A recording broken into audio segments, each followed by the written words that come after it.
వాగర్థావివ సంపృక్తౌ వాగర్థ ప్రతిపత్తయే జగతః పితరౌ వందే పార్వతీ పరమేశ్వరౌ. ఆదిత్యాయ చ సోమాయ మంగళాయ బుధాయ చ గురుశుక్రశనిభ్యశ్చ రాహవే కేతవే నమః. శృంగేరి జగద్గురు పీఠాధిపతులకి, కంచి పీఠాధిపతులకి నమస్కారములు తెలియచేసుకుంటూ కార్యక్రమాన్ని ప్రారంభిద్దాం. మిథున రాశిలో జన్మించినటువంటి వారికి మే 1వ తారీఖు నుంచి 15వ తారీఖు వరకు ఏ విధంగా ఉండబోతుందో క్లుప్తంగా తెలుసుకునే ప్రయత్నం చేద్దాం.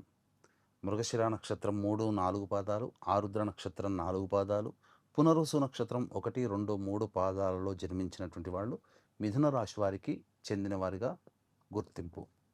ఇక రాశిలోనే గురు సంచారము, సింహరాశిలో కేతువు, కుంభరాశిలో రాహువు, అలాగే దశమంలో శని కుజుల యొక్క స్థితి, అలాగే ఏకాదశంలో రవి బుధుల యొక్క స్థితి, వ్యయమందు శుక్రుని యొక్క స్థితి గమనించుకున్నట్లయితే ప్రధానంగా ఈ మిథున రాశిలో జన్మించినటువంటి వారికి అన్ని విధాలుగా చాలా మటుకు గ్రహాలు అనుకూలించే స్థితిలో ఉన్నాయి. అయితే రాశిలోనే గురు సంచారము ఇది కాస్త ఇబ్బంది పెట్టేటువంటి అవకాశం. అంటే పెద్దల యొక్క సహాయ సహకారాలు లేకపోవడము, అలాగే ఇక ప్రధానంగా ధనపరమైన విషయాల్లో కొంత ఇబ్బందికర పరిస్థితులు అనేటువంటివి ఎదురయ్యే అవకాశాలు గోచరమవుతున్నాయి. కాబట్టి జాగ్రత్తలు పాటించండి. ధనపరంగా మీరు ఆలోచించి నిర్ణయం తీసుకుంటే తప్ప ఫలితాలు పొందలేనటువంటి పరిస్థితి అని గమనించాలి. అనవసరమైనటువంటి దుబా ఖర్చులు ఎక్కువగా అవుతాయి. ఇక దశమ స్థానంలో శని సంచారము, అలాగే కుజుడు దిగ్బలుడై ఉండడము, ఈ కారణం చేత కంటక శని ప్రభావంలో ఉన్నారు మిథున రాశి వాళ్ళు. అంటే చేసే ప్రతి ప్రయత్నంలో ప్రతీది కూడాను ఎక్కువగా శ్రమ కోరిస్తే తప్ప ఫలితాలు పొందలేనటువంటి పరిస్థితి. కుజుని యొక్క ప్రభావం కూడా తోడై ఉన్నటువంటి కారణం చేత ప్రధానంగా మొండితనం ఎక్కువగా ఉంటుంది. గుర్తుపెట్టుకొని మనం ఏ పని చేసినా లౌక్యముతో పని చేసుకొని మనం బయటికి రావాలి. కానీ శని ఆలస్యము, అలాగే కుజుడు పట్టుదలతో ఉండడం, ఈ కారణం చేత చాలా మటుకు మీరు ముఖ్యంగా పేరు ప్రఖ్యాతులు కోల్పోయే అవకాశం ఉంటుంది. కాబట్టి జాగ్రత్తలు పాటించండి. అకాలమైనటువంటి కోపం మిమ్మల్ని వెంటాడుతూ ఉండడం, పౌరుషంతో పోయి సమస్యల్ని మొదలుకి తెచ్చుకోవడం ఈ మిథున రాశిలో జన్మించినటువంటి వారికి ఎక్కువగా ఉంటుంది. ఈగో ప్రాబ్లమ్స్తో ఫీల్ అవుతారు. అయితే మే 15 తర్వాత అన్ని విధాలుగా సద్దుమణుగుతాయి. కాబట్టి ఇక్కడ కోపతాపాలకి తావివ్వకుండా మీరు ప్రయత్నం చేస్తే మంచి శుభ ఫలితాలు పొందుతారు. ఇక ఏకాదశంలో రవి బుధ సంచారం ఇది అద్భుతమైనటువంటిది. ముఖ్యంగా ప్రభుత్వపరముగా రావాల్సినటువంటివి ఏవైనా బాకీలు ఉంటే వచ్చే అవకాశాలు ఉంటాయి. ప్రభుత్వంతో పనిచేసేటువంటి సంస్థలు బిల్స్ పాస్ కావడం కానీ, కాంట్రాక్ట్స్కి సంబంధించిన కొత్త కాంట్రాక్టులు రావడం కానీ మిథున రాశిలో జన్మించినటువంటి వారికి ఉంటుంది. అలాగే ఉద్యోగంలో ఉన్నటువంటి వారికి అన్ని విధాలుగా సహాయ సహకారాలు అధికారుల వల్ల కలుగుతాయి. తోటి ఉద్యోగస్తులు అనుకూలంగా ఉంటారు. నిరుద్యోగస్తులు ప్రయత్నం చేస్తే ఖచ్చితంగా ఉద్యోగం లభించి అవకాశం ఉంటుంది. 12వ ఇంట శుక్ర సంచారం ఇది చాలా అద్భుతం. వ్యయస్థానంలో స్త్రీ సౌఖ్యం ఉంటుంది. పాత మిత్రుల్ని కలుసుకుంటారు. నూతన వ్యక్తులు పరిచయం అయ్యే అవకాశం ఉంటుంది. గృహ సంబంధముగా విలువైన గృహోపకరణాలు, ఆభరణాలు కొనుగోలు చేసే అవకాశం ఈ యొక్క మిథున రాశిలో జన్మించినటువంటి వారికి ఉంటుంది. తృతీయమందు సింహరాశిలో కేతు సంచార ప్రభావము, ఈ కారణం చేత అనుకోని అతిథులు మీకు పరిచయం అనగా మీకు ఇంటికి రావడం కానీ, అలాగే కొత్త వ్యక్తులు పరిచయం అవ్వడం కానీ జరుగుతుంది. తద్వారా జీవితంలో అభివృద్ధికి ఎక్కువగా బాటలు అనేటువంటిది కలుగుతాయి.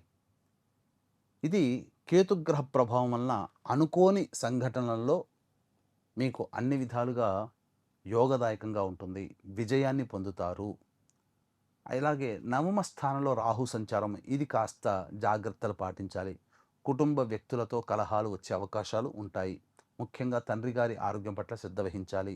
విదేశీయానం, విదేశీ వ్యవస్థకు సంబంధించి ప్రయత్నాలు సఫలీకృతమవుతాయి మిథున రాశిలో జన్మించినటువంటి వారికి. ఓవరాల్గా చూసుకుంటే గురువు, శని, కుజగ్రహము తప్ప మిగతా అన్ని గ్రహాలు సంపూర్ణంగా అనుకూలంగా ఉన్నాయి. వివాహం కోసం ప్రయత్నం చేసేటువంటి వ్యక్తులకి వివాహ సౌఖ్యము లభించి తీరుతుంది. దాంపత్య సమస్యల్లో ఉన్నటువంటి వాళ్ళకి విభేదాలు తొలగిపోయి ఆనందకరంగా జీవిస్తారు. సంతానం కోసం ఎదురు చూసేటువంటి వ్యక్తులకి మిథున రాశిలో జన్మించినటువంటి వారికి అనుకూలంగా ఉంటుంది. ఏది ఏమైనా కంటక శని ప్రభావము, కుజుడు దిగ్బలుడై ఉండడము, అలాగే రాహువు అనుకూలంగా లేకపోవడం, ఈ కారణం చేత ప్రధానంగా ఇబ్బందికర పరిస్థితులు ఉంటాయి. కాబట్టి దైవ అనుగ్రహాన్ని పొందే ప్రయత్నం చేయాలి. మే 1వ తారీఖు రోజున వైశాఖ పౌర్ణమి, బుద్ధ జయంతి. ఇది మహామహిమాన్వితమైనటువంటి రోజు. ఈ రోజున చేసినటువంటి దైవ ఆరాధన అధిక రెట్ల ఫలితాలను ఇస్తుంది. తద్వారా మనుషులు సమస్యల నుంచి బయటపడే మార్గాలు సుగమం అవుతాయి. కాబట్టి దీన్ని దృష్టిలో పెట్టుకుని మన పీఠమాధ్వర్యంలో సర్వదోష నివారణ పూజలు హోమాలలో భాగంగా విద్య, వివాహ, ఉద్యోగ, దాంపత్య, అనారోగ్య సమస్యల నివారణకి, అలాగే మేష, మిథున, కర్కాటక, సింహ, కన్య, వృశ్చిక, ధనస్సు, కుంభ, మీన రాశిలో జన్మించినటువంటి వారికి శనిదోష పరిహారార్థమై పూజలు హోమాలు జరిపించి శక్తిపాతం చేసినటువంటి కరుంగలిమాల ఇవ్వడం జరుగుతుంది. అవకాశం ఉన్న వాళ్ళు స్క్రీన్పై కనిపిస్తున్న నెంబర్కి కాంటాక్ట్ చేసి మీ గోత్రనామాదులు నమోదు చేసుకోవచ్చు. ఇక మే 1వ తారీఖు నుంచి 15వ తారీఖు వరకు రోజువారీ కార్యక్రమంలో భాగంగా ఎలాంటి స్థితిగతులు ఏర్పడతాయో తెలుసుకునే ప్రయత్నం చేద్దాం. 1, 2 తేదీలలో ప్రధానంగా మానసికమైనటువంటి ఆందోళన అధికంగా ఉంటుంది. ఏం చెయ్యాలన్నా కానీ వృధా కాలయాపన జరుగుతుంది. మీ ఆరోగ్యం పట్ల శ్రద్ధ వహించాల్సినటువంటి పరిస్థితి, జ్వరపీడితులయ్యే అవకాశము గోచరమవుతుంది. కాబట్టి జాగ్రత్తలు పాటించండి. వాహనాన్ని నడిపేటప్పుడు జాగ్రత్తలు పాటించాలి. ఇక 3, 4, 5, 6, 7 ఈ తేదీలలో ప్రధానంగా అనుకున్న పనులలో విజయాన్ని సాధించడం, ఎన్నాళ్ళ నుంచో పరిష్కారం కాని పనులు పరిష్కారం అవ్వడం, అలాగే ధనపరమైనటువంటి సమస్యలు తీరి ఖర్చులకు మించిన ఆదాయం లభించడం ద్వారా ఆనందకరంగా జీవించడం, కుటుంబ సభ్యులతో ఆనందంగా గడుపుతారు. అలాగే దాంపత్య విభేదాలు ఉన్న వాళ్ళకి తొలగిపోయి ఆనందంగా జీవిస్తారు. ఏదైనా కానీ సంతోషముగా ఇంటిల్లిపాదితో గడుపుతారు అని చెప్పవచ్చు. విందులు, వినోదాలు, ముఖ్యంగా బంధుమిత్రులతో సరదాగా గడిపే అవకాశం గోచరమవుతుంది. ఇక 8, 9, 10 ఈ తేదీలలో జాగ్రత్తలు పాటించండి. మానసికమైనటువంటి ఆందోళన అధికంగా ఉంటుంది. ఖర్చులు కూడా అధికంగా ఉంటాయి. ఇక అజీర్ణ వ్యాధితో ఇండైజెషన్, ఆ వ్యాధులతో బాధపడటం, మోకాళ్ళ నొప్పులు, కాళ్ళ నొప్పులు ఎక్కువగా బాధించడం ఈ మిథున రాశిలో జన్మించిన వారికి కలుగుతాయి. కాబట్టి జాగ్రత్తలు పాటించండి. ఖర్చుల శాతాన్ని తగ్గించుకోండి. 11, 12 ఈ తేదీలలో ముఖ్యంగా తండ్రి గారి ఆరోగ్యం పట్ల శ్రద్ధ వహించాలి. కుటుంబ సభ్యులతో కలహాలు వచ్చే అవకాశం ఉంటుంది. ఏది ఏమైనప్పటికీ కూడా ఖర్చులు కూడా అధికంగానే ఉంటాయని చెప్పవచ్చు. ఇక 13, 14, 15, 16, 15 తేదీ 13, 14, 15 ఈ తేదీలలో అన్ని విధాలుగా సహాయ సహకారాలు, ధనపరమైన సమస్యలు పరిష్కారం అవ్వడం, రాని బాకీలు వసూలు అవ్వడం, అన్ని విధాలుగా సుఖ సౌఖ్యాలతో ఉంటారు. అన్ని విధాలుగా చక్కగా ఉంటుందని చెప్పవచ్చు.